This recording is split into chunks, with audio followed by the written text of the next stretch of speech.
The night of the fire at the governor's town hall party. The thin air tasted of burning plastic and something sweet, like cheap barbecue. The sound wasn't anger, it was a party. The violence was a kind of joyful worship. To watch the news reports the next day was to understand nothing. It wasn't politics. It was something older, something that had been sleeping under the dust. This wasn't a plan that succeeded. It was a car crash everyone had been waiting for. To understand the wreck, you have to get in the car before it leaves the road.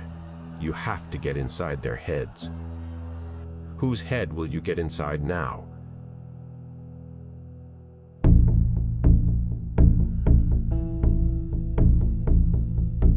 Time, a month before the town hall. You get out of the Uber, a creature of pure, weaponized chaos, a whirlwind of nervous energy and cheap stimulants. This is your user interface. The kernel beneath is a being of pure negation. You don't want to build a utopia, you want to accelerate the system to its inevitable, entropic heat death. You want to see the ruins. In your phone, a list of 5 usernames, the Quintet.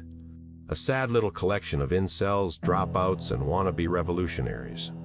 They think you're an emissary from some grand, national accelerationist movement. There is no movement. There is only you, a modem, and an immense, giggling desire for destruction. First task, bind them together with blood and blackmail. You find Governor von Lennox in his office, a man drowning in good intentions. He's agonizing over the font on a Healing Our Divides pamphlet. He's desperate to be seen as a centrist, a uniter. This makes him exquisitely vulnerable. You treat him with the casual contempt of the young and dangerous, perching on his desk, vaping, and spouting a torrent of contradictory jargon. He's mesmerized. He thinks you're the voice of the youth. Peter, Governor, I'm here to help. There are dangerous plots, Antifa cells, far-right militias. That guy Shadoff is an FBI informant. The factory workers are planning a revolt. You are, of course, the author of all these threats, the one printing the flyers and seeding the rumors online. Von Lennox is sweating through his suit. A revolt? But my polling numbers are excellent. I've done everything right. Peter, that's the problem. You're playing by the rules. They see weakness. You must be firm. You must crack down. Raid the houses of the suspects. Start with my father, Professor Verhovensky. He's the patient zero of this liberal rot. Von Lennox agrees. He will unleash the police. The town will panic. The state will become a tyrant, radicalizing the moderates, pushing everyone to the extremes. Excellent. Stage 1 complete.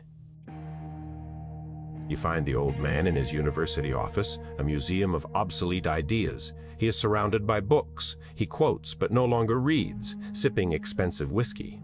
Stephen, Peter, my boy, I didn't. You cut him off. No time for his sentimental drivel. You treat him with a calculated blend of contempt and feigned intimacy, mocking his ideals, his tenure, his pathetic, unrequited friendship with Barbara Stavrogin. You are running diagnostics, searching for the crack in his firewall.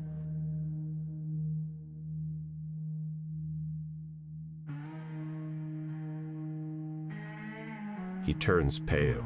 He is terrified of being canceled, of being implicated. You found the root password. He is weak, vain, and terrified. You can play him like a synth. Peter, don't worry, Dad. I'm here now. I can protect you if you're useful. He is putty in your hands. A useful pawn in your game against the authorities and against Barbara Stavrogin herself. Now, to the Quintet. Time. 10 days before the town hall. A game night. The air is thick with the smell of vape juice, body odor, and half-baked ideology. Your Quintet is gathered. A cell of the terminally online. Incels, dropouts, gamers. They are desperate to believe they are part of something secret and important. The theorist, who calls himself Shiga, is droning on. Shiga, starting from unlimited freedom, I arrive at unlimited despotism. The Shiga Matrix. 1/10 of humanity will be admins with absolute power over the 9/10 who are NPCs. We must deplatform and deperson 100 million people to achieve true equality. They argue, their voices squeaking with passion. They look to you, their controller.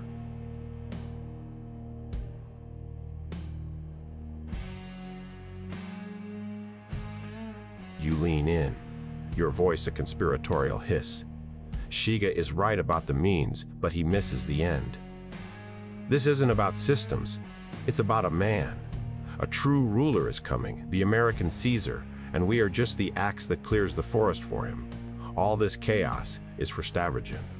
You have given their pathetic LARP a mythic purpose. You have planted the seed of the Nico Stavrogan legend. Peter, but there are those who lack faith. Shatov has left the Discord. He will denounce the coming of the prince. The room falls silent. They are terrified. They are keyboard warriors. Their hands are soft. Peter, if we don't kill him, we are all in prison next week. The cause demands it. The blood of one will bind the five, and I'll film it so we all own it together. Are you cowards?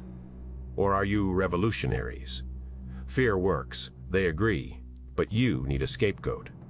Kirill, he has promised to kill himself for his philosophical idea. You will make him sign a confession for your crime. You walk through the streets as dusk settles, the sky bruised purple and orange. The town is preparing for its festival, a pathetic attempt at unity. You feel a profound, giddy contempt. They are all asleep, and you are the one setting the fire that will wake them from their dream, or burn them in their beds. It doesn't matter which. Time, the day of the town hall. You do not attend. You are the director, not an actor. You spend the day a spider in your web, a ghost in the machine.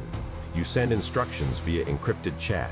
You give final orders to the arsonists. You use sock puppet accounts to spread rumors among the laid-off factory workers.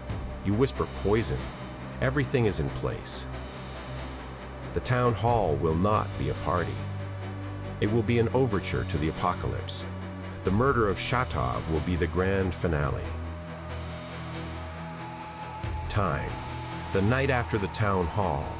The fire in the housing district casts a hellish, strobing glow against the clouds. It is dark and freezing. The gravel by the pond is wet. Shatov stands waiting. He thinks you are there to give him a hard drive, to free him from your network. The quintet emerges from the trees. One is shaking, another is hiding. Shatov sees them and understands. "Scoundrels," he cries, "you must strike the first blow." The cause is born in this moment of squalid, pathetic murder. Shatov is dead. His body is weighed down with cinder blocks and thrown in the pond. The quintet is bound by blood and a 4K video file you now possess. They are your puppets forever. Now for the final piece. You rush to Kirill's apartment. He is pacing, lost in his thoughts about the simulation. "Peter, the time has come, Kirill. You promised." Post this confession to the murder of Shatov, and then do your duty to philosophy. Break the code. Kirill is in a frenzy. He screams about the man-god, the admin. He is angry at you for tainting his pure, logical act with your filthy politics. But he promised. He types out the confession. He rushes into the dark adjoining room. You wait. No sound. Is he hiding? Is he going to shoot you? You creep into the dark room with your phone's flashlight. Kirill is standing rigid against the wall, staring. He is terrifying. When you touch him, he bites your finger to the bone. You flee in panic. A shot rings out. Kirill is dead. Shatov is dead. The town is burning. The governor has had a breakdown. Your quintet will be arrested, proving the existence of the vast conspiracies you invented. You sit in a first-class seat on the morning flight to DC. You order a Bloody Mary. You are entirely calm. You have set the town on fire and are walking away without a scratch. You check your phone. Your engagement metrics are through the roof. The revolution was a success. Whose head will you get inside now?